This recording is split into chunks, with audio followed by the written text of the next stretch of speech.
Hello friends, good afternoon. मैं प्रीति प्रजापति स्वागत करती हूँ आपका अपने YouTube channel all in one study point पर। फ्रेंड्स, हमारा जो थ्योरी वाला टॉपिक चल रहा था उसमें हमने लास्ट क्लास में रिस्पायरेटरी सिस्टम स्टार्ट किया था, यानी श्वसन तंत्र, और उसी में हमने कुछ पॉइंट कवर किए थे श्वसन तंत्र से संबंधित। कौन कौन से, पहली बात तो श्वसन क्या है, डिफिनेशन पढ़ी थी। उसके बाद में कौन कौन से अंग श्वसन में भाग लेते हैं, जिनको मिलाकर के कहते हैं हम श्वसन तंत्र। तो उसमें से हमने ये डिस्कस किया था कि कौन कौन से अंग भाग लेते हैं, और उसी के आगे हम क्लास स्टार्ट कर रहे हैं, कंटिन्यू करेंगे। और यदि आपने पहली क्लास नहीं देखी है तो उसको देखिएगा, उसके बाद ये क्लास देखिएगा, आपको पूरा आपका श्वसन तंत्र संबंधित जो भी क्वेश्चन बनते हैं सभी समझ में आएंगे। वनडे एग्जाम का कोई भी क्वेश्चन इस टॉपिक से नहीं छूटेगा। तो स्टार्ट करें आज की क्लास। चलिए स्टार्ट करते हैं, और आज हम उसी के आगे कंटिन्यू करेंगे। कहां से? डायफ्राम से। तो इससे पहले हमने फेफड़े के बारे में बात कर ली थी, जो कि मानव का प्रमुख या मुख्य श्वसन अंग है। फेफड़े के बारे में बात कर चुके थे। अब हम बात करेंगे डायाफ्राम की, कि डायाफ्राम क्या है। तो लिखा है फेफड़े के नीचे एक मांसपेशी अंग है। पहली बात तो जो आपका डायाफ्राम है ये एक मस्कुलर ऑर्गन है। मस्कुलर का मतलब सिर्फ मांसपेशियों का बना हुआ एक ऑर्गन है, इसमें कोई भी हड्डी नहीं होती है, हड्डी या फिर कहें उपास्थि नहीं होती है। इसके बाद डायाफ्राम के ऊपर जाने से वक्ष गुहा का आयतन कम हो जाता है। ये कुछ इस तरीके से संरचना होती है, और इसके ऊपर आपके जो फेफड़े हैं इस तरीके से स्थित होते हैं। होता क्या है, जब आप सांस लेते हैं, जब आप सांस लेंगे तो फेफड़े में सांस यानी कि हवा आएगी, फेफड़े में हवा क्या होगी? भर जाएगी। जब फेफड़े में हवा भरेगी तो फेफड़े का आयतन भी ज्यादा हो जाएगा, और जो आपका डायफ्राम है ये कहाँ आ जाएगा? नीचे की ओर झुक जाएगा। अब कॉमन सी बात है, किसी पर आप दबाव डालेंगे तो वो नीचे की ओर जाएगी। और ये जो आपका डायफ्राम है ये मस्कुलर ऑर्गन है, मांसपेशी अंग है। तो जैसे ही फेफड़े में हवा भरती है आप अंदर की ओर हवा को लेते हैं तो फेफड़े फूल जाते हैं, और जो आपका डायफ्राम है इस पर वजन पड़ता है और डायफ्राम नीचे की ओर झुक जाता है। वही लिखा है इसमें कि जब डायफ्राम के, और इसी का जस्ट उल्टा हो जाता है जब आप सांस छोड़ेंगे। क्या होगा? जब आप सांस छोड़ेंगे तो आपके फेफड़े में जो फूला हुआ था भाग वो अपनी स्थिति में आ जाएगा, और ये हवा जब निकलेगी तो जो डायफ्राम था नीचे की ओर आया था वो फिर से अपनी स्थिति में अपनी जगह पर पहुंच जाएगा। तो लिखा क्या है कि डायफ्राम के ऊपर जाने से वक्ष गुहा का आयतन कम हो जाता है, जिससे दाब बढ़ जाता है। अब जैसे ही जब ये डायफ्राम ऊपर की ओर जाएगा आप सांस को छोड़ेंगे, सांस छोड़ेंगे तो डायफ्राम ऊपर की ओर जाएगा, और यहाँ पर जो आपका जगह थी फेफड़े में वो क्या होगी? कम हो जाएगी, फेफड़े का आयतन कम हो जाएगा।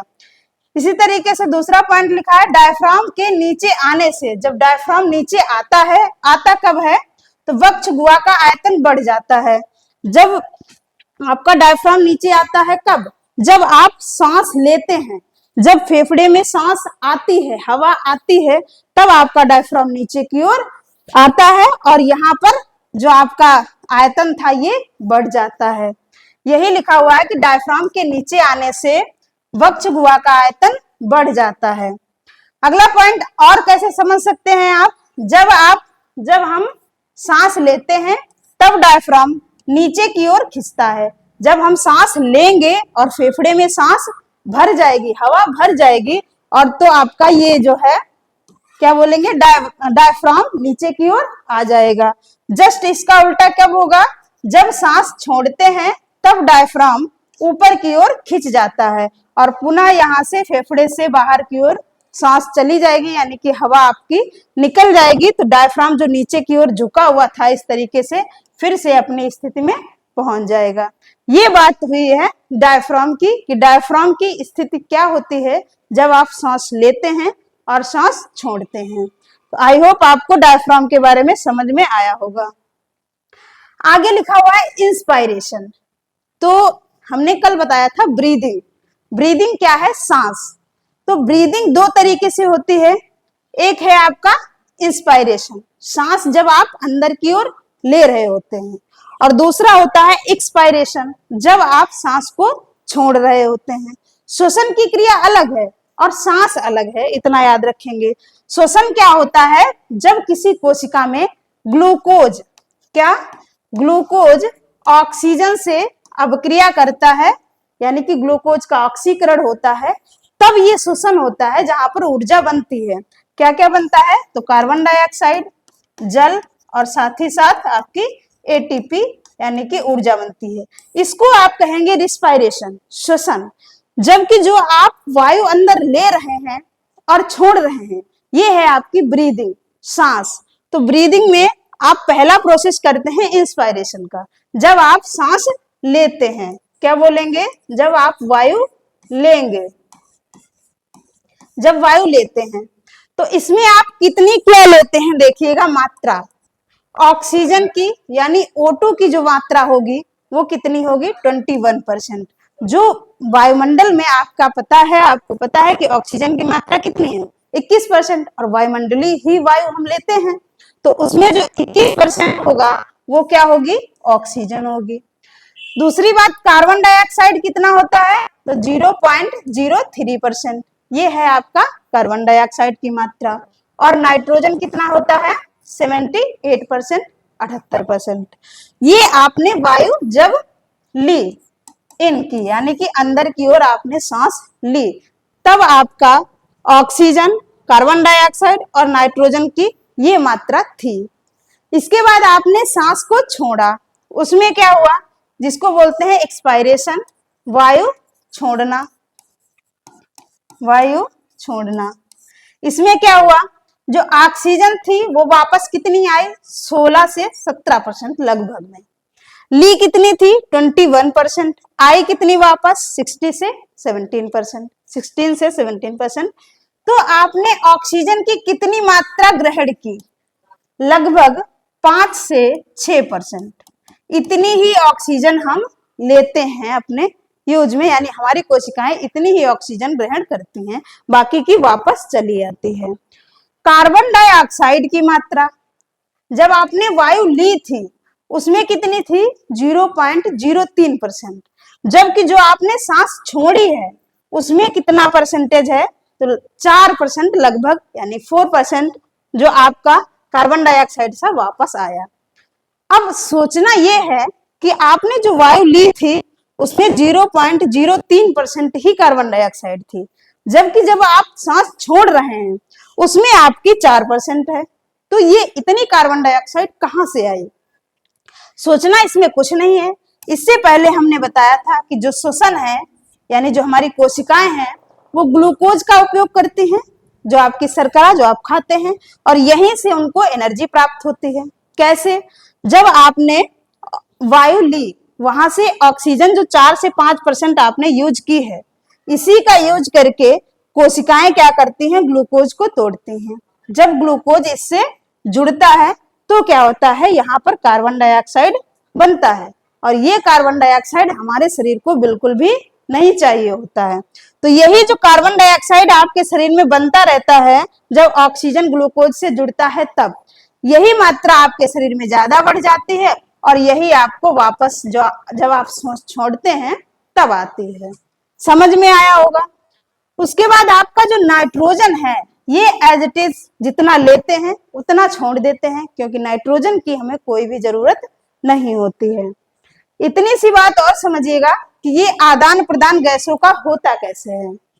तो लास्ट क्लास में हमने पढ़ा था, आपके फेफड़े में जो एल्वियोलाई है, जो फेफड़े की सबसे छोटी इकाई है एल्वियोलाई, जिसको बोलते हैं वायुकोश, वायुकोश या फिर एल्वियोलाई, एल्वियोलाई। इन्हीं में क्या होता है, फेफड़े में ब्लड होता है, ये आप जानते हैं, और ब्लड में क्या होता है, आपके लंग्स में क्या होगा, ब्लड होगा, और ब्लड में आप जानते हैं क्या होता है, हीमोग्लोबिन होता है, बिल्कुल होता है। तो वही हीमोग्लोबिन क्या करता है, Hb, ये अपने साथ ऑक्सीजन को जोड़ लेता है, ऑक्सीजन को जोड़ लेता है, और जितना भी कार्बन डाइऑक्साइड सभी शरीर से पूरा आ रहा था, जितना भी सभी कोशिकाएं कार्बन डाइऑक्साइड मतलब जो आपका एनर्जी मिलने के बाद में, ग्लूकोज के टूटने के बाद में कार्बन डाइऑक्साइड जो बन रहा था वो सब आकर के बाहर की ओर आता है और ऑक्सीजन आपका अंदर की ओर आता है, जो कि हीमोग्लोबिन से जुड़ जाता है। ये सब प्रक्रिया कहाँ होती है तो याद रखेंगे, एल्वियोलाई में, कूपिकाओं में। इनको और क्या कहते हैं तो कूपिका भी कहते हैं। कूपिका, कूपिका वायु कोश या फिर एल्वियोलाई में ही आपका गैसों का आदान प्रदान होता है। जब आप सांस लेते हैं तो वहां पर क्या होगा, कार्बन डाइऑक्साइड की मात्रा कम थी, और जब ये कार्बन डाइऑक्साइड की मात्रा जाएगी कहाँ, एल्वियोलाई में, तो वहां पर होती है कार्बन डाइऑक्साइड की मात्रा ज्यादा, और ज्यादा से कम की ओर कार्बन डाइऑक्साइड चला जाता है। और वहां पर क्या था, एल्वियोलाई में ऑक्सीजन की मात्रा कम थी, जो आपने वायु ली थी वहां पर ऑक्सीजन ज्यादा थी, तो ज्यादा वाली कम की ओर आ जाती है। इसी तरीके से गैसों का आदान प्रदान कहाँ होता है तो याद रखेंगे, एल्वियोलाई में होता है, कूपिकाओं में होता है। आगे बढ़ेंगे, अगला है जंतुओं में श्वसन अंग। हर एक जंतु का अलग अलग श्वसन अंग होगा। मुख्य श्वसन अंग की बात करेंगे हम कि कौन सा जीव कौन से अंग से सांस लेता है। तो लिखा है पहला अमीबा, शरीर के सतह से। जो आपका अमीबा है आप जानते हैं एक कोश की जीव है, इसमें कुछ भी नहीं होता, ना ही नर्वस सिस्टम, ना ही कोई भी सिस्टम नहीं होता, सिर्फ एक कोशिका होती है, और यही कोशिका, इसी कोशिका से वो खाना भी खाते हैं, श्वसन भी करते हैं इसी की सतह से, और यहीं से भी उत्सर्जन भी करते हैं। इसके बारे में हम डिटेल में आगे पढ़ेंगे। अगला है केचुआ, शरीर के सतह से, त्वचा से। ये भी अपने शरीर की सतह यानी कि त्वचा से सांस लेता है। कौन, आपका केचुआ। कीट, कीट किससे लेते हैं सांस तो ये उनका जो श्वसन अंग होता है वो होता है ट्रेकिया, या फिर इसको क्या बोलेंगे, श्वास नली। क्या बोलेंगे, श्वास नली। जो कि मानव में बात करेंगे तो मानव में सहायक अंग है ट्रेकिया, मुख्य अंग फेफड़े हैं। मानव में अगर पूछा जाए कि श्वसन अंग कौन सा है तो आप जवाब देंगे फेफड़े। ये जो आपका ट्रेकिया है ये सहायक अंग है श्वसन अंग का, श्वसन तंत्र का कह सकते हैं, सहायक अंग है। अगला है सरीसृप या फिर पक्षी। ये किससे सांस लेते हैं, फेफड़े से, और साथ ही साथ मानव का भी जो श्वसन अंग होता है मुख्य, उसको भी बोलते हैं फेफड़े यानी लंग्स, के बारे में हमने कल क्लास में पढ़ा था। अगला है मछली, जो कि गलफड़ों से सांस लेती हैं, गिल से सांस लेती हैं। कौन, मछली। बहुत ही पूछा जाता है कि मछली का श्वसन अंग क्या है तो आप जवाब देंगे गलफड़े। अगला है मेढक, तो मेढक मुखगुहा, त्वचा और फेफड़े, इन तीनों से सांस ले सकता है। कौन, मेढक। आप जानते हैं ये उभयचर प्राणी है, यानी जल और थल दोनों जगह रह सकता है। तो मुखगुहा, त्वचा और फेफड़े तीनों अंग से ये सांस ले सकता है। आगे बढ़ते हैं, अगला है श्वसन दर। श्वसन दर के बारे में बात करें हम तो 1 मिनट में इंस्पायरेशन एक्सपायरेशन की संख्या क्या कहलाती है, श्वसन दर कहलाती है। इंस्पायरेशन मतलब वायु को अंदर लेना, एक्सपायरेशन मतलब वायु को छोड़ना। यह प्रक्रिया एक बार होगी, सांस ली और छोड़ी, ये संख्या कितनी हो गई, 1। इसी तरीके से आपने सांस को लिया और छोड़ा तो ये कितनी बार लिया कितनी बार छोड़ा, ये क्या कहलाएगी, आपकी श्वसन दर कहलाएगी। अगला है श्वसन दर का मान गुस्सा, डर, उत्तेजना, ऊंचाई चढ़ने पर और दौड़ने से बढ़ जाता है। देखा होगा आपने, जब दौड़ कर आते हैं तो हम बहुत जल्दी जल्दी सांस लेते हैं, या फिर ऊंचाई पर चढ़ते हैं तो कहते हैं कि हम थक गए हैं, बहुत जल्दी जल्दी सांस लेते हैं। इसी तरीके से यदि आप गुस्से में हैं या फिर डर गए हैं या फिर ऊंचाई पर चढ़ रहे हैं, दौड़ रहे हैं, तो जो श्वसन दर है आपकी वो सामान्य से अधिक हो जाएगी। और जब आप सो रहे होते हैं तो श्वसन दर कम होती है, क्योंकि आप वहां पर आराम से रिलैक्स कर रहे होते हैं, रेस्ट कर रहे होते हैं, कोई भी वहां पर आपको स्ट्रेस नहीं होता है, तो इसलिए आपकी श्वसन दर बहुत कम होती है। और दौड़ेंगे भागेंगे तो श्वसन दर अधिक होगी यानी बढ़ेगी। यदि बात करें हम एक हेल्दी ह्यूमन की यानी कि स्वस्थ मनुष्य की बात करें, तो स्वस्थ मनुष्य में जो श्वसन दर होती है वो 16 से 18 प्रति मिनट, यानी कि 16 से 18 बार हम 1 मिनट में सांस लेते हैं। ब्रीदिंग का जो टाइम है वो हमारा 16 से 18 बार 1 मिनट में। अगला है जबकि बच्चों में 30 से 32 बार प्रति मिनट, यानी कि 30 से 32 बार वो 1 मिनट में सांस ले लेते हैं। देखा होगा बच्चे जो है वो जल्दी जल्दी सांस लेते रहते हैं। तो लगभग 30 से 32 मिनट में 32 बार 1 मिनट में सांस ले लेते हैं बच्चे, और स्वस्थ मनुष्य 16 से 20 बार 1 मिनट में सांस लेता है। इस तरीके से आगे बढ़ते हैं।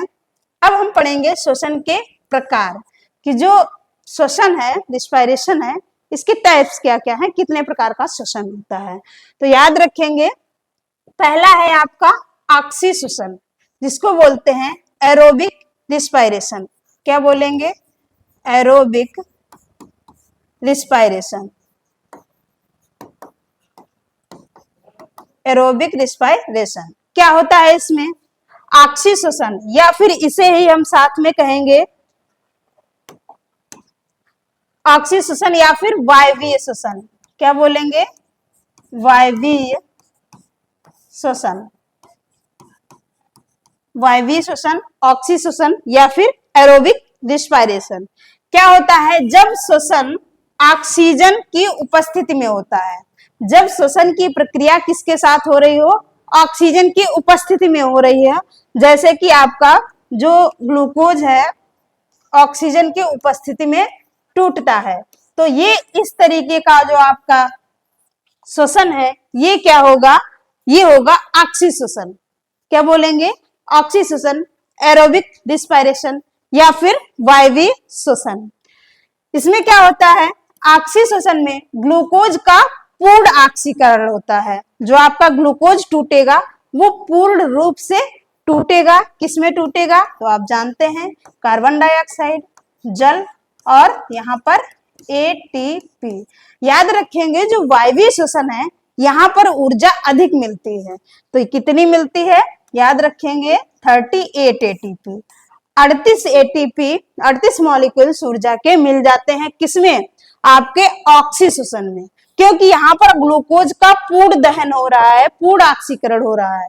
तो जब कोई भी चीज पूर्ण होती है तो यहाँ पर एनर्जी ज्यादा मिलेगी। आगे हम पढ़ेंगे अनॉक्सीश्वसन, अवायवीय श्वसन।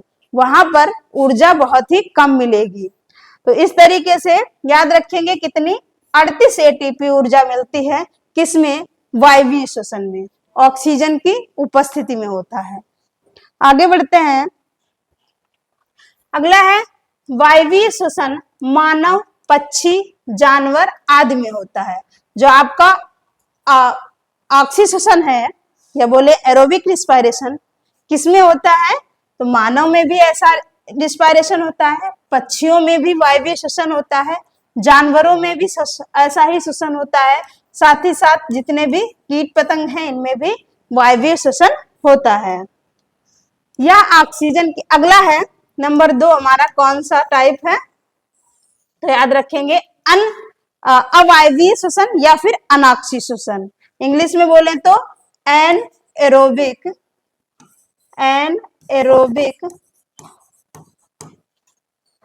रिस्पायरेशन। Anaerobic respiration. इसमें क्या होता है? ऑक्सीजन की अनुपस्थिति में, यानी कि वहां पर ऑक्सीजन नहीं होगी। अगला, ग्लूकोज का आंशिक रूप से ऑक्सीकरण होता है, जबकि हमने वायवीय वाले में क्या पढ़ा था कि ग्लूकोज पूर्ण रूप से टूटता है, यानी कि ऑक्सीकरण पूर्ण होता है, और यहाँ पर आंशिक रूप से ग्लूकोज का ऑक्सीकरण होता है। जबकि और क्या होता है? ऑक्सीजन की अनुपस्थिति रहती है, यानी कि जब आपका अवायवीय श्वसन होगा वहां पर ऑक्सीजन नहीं होगी। अगला है, इसमें अंतिम उत्पाद पायरुविक अम्ल, एथेनॉल या फिर लैक्टिक अम्ल बनेगा। क्या क्या बनेगा? जो आपका ग्लूकोज होगा इसके बाद में क्या बनेगा अंतिम उत्पाद के रूप में? तो आपका एथेनॉल, क्या लिखा हुआ है? पायरुविक अम्ल या फिर एथेनॉल एथेनॉल, पायरुविक अम्ल, पायरुविक अम्ल, या फिर क्या बनेगा, लैक्टिक अम्ल। इन तीनों में से कुछ भी बन सकता है, लैक्टिक अम्ल।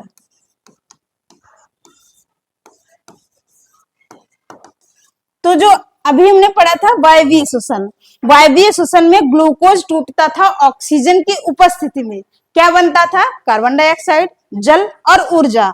इसमें भी क्या होगा, ग्लूकोज टूटेगा ऑक्सीजन की अनुपस्थिति में, क्या बनेगा, तो एथेनॉल, पायरुविक अम्ल, लैक्टिक अम्ल, इनमें से कुछ भी बन सकता है और साथ ही साथ कार्बन डाइऑक्साइड भी बनेगा।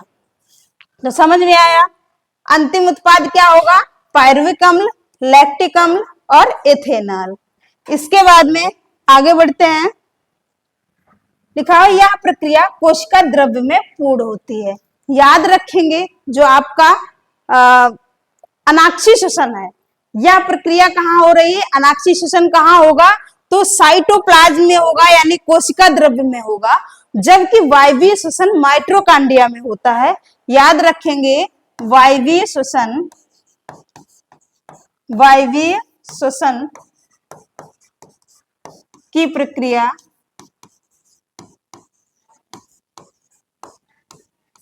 माइटोकॉन्ड्रिया में पूर्ण होती है।